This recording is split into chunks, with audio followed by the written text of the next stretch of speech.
Hi everyone, welcome back to my YouTube channel.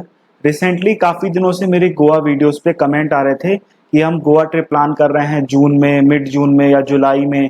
तो weather कैसा रहेगा, क्लब्स ओपन रहेंगे कि नहीं रहेंगे, और बीच साइड में एक्टिविटी ओपन है या नहीं है।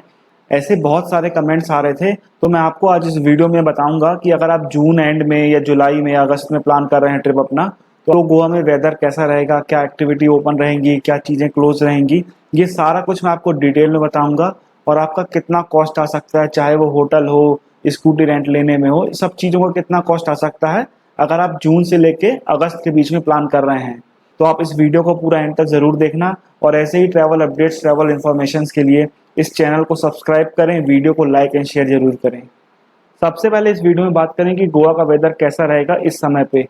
देखिए, गोवा में जून के स्टार्ट से लेके सितंबर के एंड तक टोटल मानसून सीजन रहता है। तो इस समय पर सी में पानी का लेवल काफी बढ़ जाता है, तो बीच एक्टिविटी को बंद करना पड़ता है। और जो बीच शेक्स होते हैं बीच में, उनको भी क्लोज करना पड़ता है। तो क्योंकि ये काफी रिस्की रहता है, तो आप बीच एक्टिविटी को सोच के दिमाग में मत आना इस समय पे, क्योंकि ये मानसून के टाइम पे ये सारी एक्टिविटी क्लोज रहती हैं।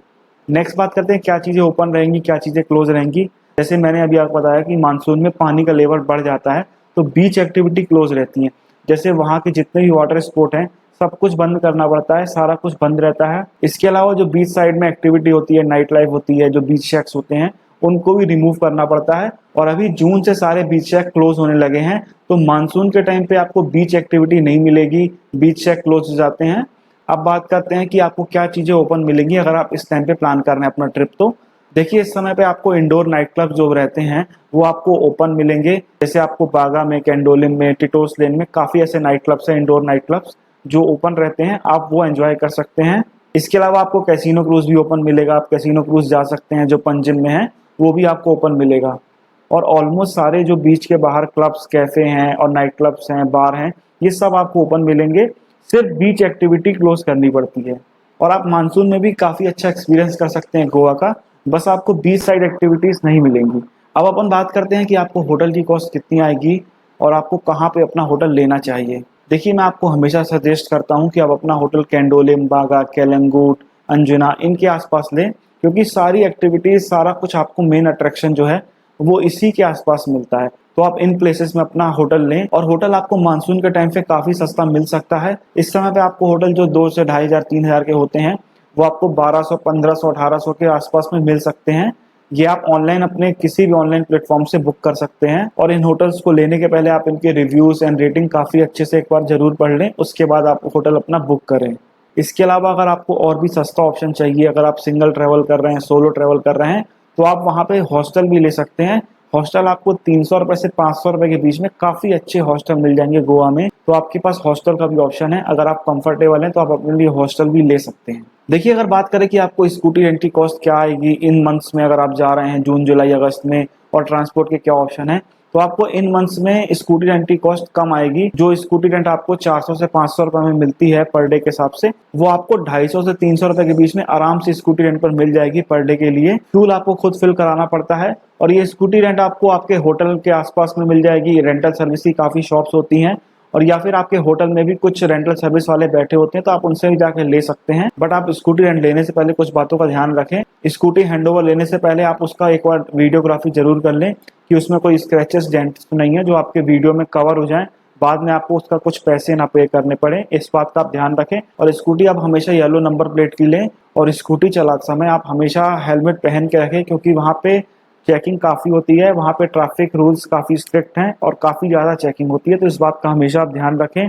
और आपके पास डीएल होना चाहिए, ड्राइविंग लाइसेंस आपका अपने पास होना चाहिए। और जब आप स्कूटी लेते हैं तो आपको अपना एक कोई भी डॉक्यूमेंट रेंटल सर्विस वाले के पास छोड़ना पड़ता है, और वो स्कूटी जब आप रिटर्न करते हैं तो वो आपको वापस दे देता है। तो एक डॉक्यूमेंट आपको अपना सबमिट करना पड़ेगा, एक आईडी कोई भी।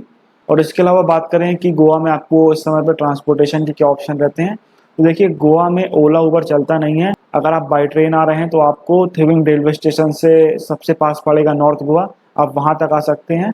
वहाँ से आपको टैक्सी मिल जाएगी, टैक्सी काउंटर होता है बाहर स्टेशन की जस्ट बाहर, आप वहाँ से पहुँच सकते हैं अपने होटल तक, जहाँ भी आप होटल लेंगे बागा केलंगूट में।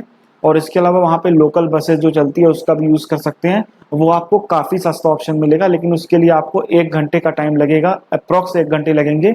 आपको रेलवे स्टेशन के से थोड़ा बाहर आना पड़ेगा मेन रोड में, वहाँ से आपको थिविम से मापुसा के लिए बस लेनी पड़ेगी, और वहाँ से आप मापुसा से बस बदलेंगे तो मापुसा से आप बागा या केलंगूर तक आएंगे दूसरी बस चेंज करके। तो ये एक लोकल बस का ऑप्शन है। अगर आप अकेले ट्रैवल कर रहे हैं तो आपके लिए ईजी रहेगा, ये ऑप्शन आप ले सकते हैं। और ये काफ़ी सस्ता है, ये आपको 100 रुपये के अंदर आप अपने होटल तक पहुँच जाएंगे। कंपेयर टू टैक्सी आपको लगभग 1000 रुपये आपकी कॉस्ट आएगी। और अगर आप बाई फ्लाइट आ रहे हैं तो आपको एयरपोर्ट से कुछ ऐसी बसेस चलती हैं जो 200-250 रुपये में आपको मेन टूरिस्ट एरिया में आपको ड्रॉप कर देती हैं, वो आप ले सकते हैं। या फिर आप टैक्सी में चाहे तो आप टैक्सी भी ले सकते हैं, वहाँ पे काफ़ी टैक्सी काउंटर के ऑप्शन रहते हैं, तो आप वहाँ से टैक्सी भी बुक कर सकते हैं। तो ये सारे ट्रांसपोर्ट के ऑप्शन मिल जाएंगे आपको गोवा में। तो ओवरऑल बात करें कि आपको इस समय पे गोवा ट्रिप प्लान करना चाहिए कि नहीं करना चाहिए। देखिए, अगर आप पहली बार अपना गोवा ट्रिप प्लान कर रहे हैं और आपको सारी बीच एक्टिविटी करनी है, आपको बीच का एंजॉय करना है पूरा, तो आई सजेस्ट कि आप सितंबर के बाद किसी भी मंथ में अपना प्लान कर लें। अक्टूबर, नवंबर, दिसंबर, जब भी आपको करना कर लें, क्योंकि सितंबर से ही मानसून एंड होता है वहाँ पे और टूरिज्म वहाँ पे बढ़ता है। तो आप सितंबर के बाद कभी भी प्लान कर सकते हैं अपना। और अगर आप मानसून गोवा में एंजॉय करना चाहते हैं और गोवा प्लान कर ही रहे हैं तो आप बिल्कुल प्लान कर सकते हैं। बस आपको कुछ एक्टिविटीज़ जो मैंने आपको बताया है बीच साइड वाली, वो क्लोज रहती हैं, बाकी सारा कुछ आपको मिल जाएगा ऊपर। और हाँ, मैं आपको एक चीज़ और सजेस्ट करूंगा, अगर आप 4-5 दिन 6 दिन का प्लान कर रहे हैं तो आप एटलीस्ट 1-2 दिन आप पंजिम में जरूर स्टे करें, क्योंकि वहाँ पे काफ़ी कुछ चीज़ें घूमने को है, कैसीनो क्रूज है और काफ़ी पॉपुलर प्लेस है पंजिम में। तो आप जरूर पंजिम में भी 1-2 दिन जरूर स्टे करें, बाकी दिन आप बागा केलंगूर साइड भी स्टे कर सकते हैं। तो इस तरीके से आप अपना प्लान कर सकते हैं इस समय पर। इससे जुड़ी कोई भी क्वेरीज हो, आपकी कोई भी क्वेश्चन हो, तो आप कमेंट बॉक्स में कमेंट जरूर करें। और वीडियो इन्फॉर्मेटिव लगा हो तो प्लीज़ मेरे चैनल को सब्सक्राइब करें, वीडियो को लाइक एंड शेयर जरूर करें।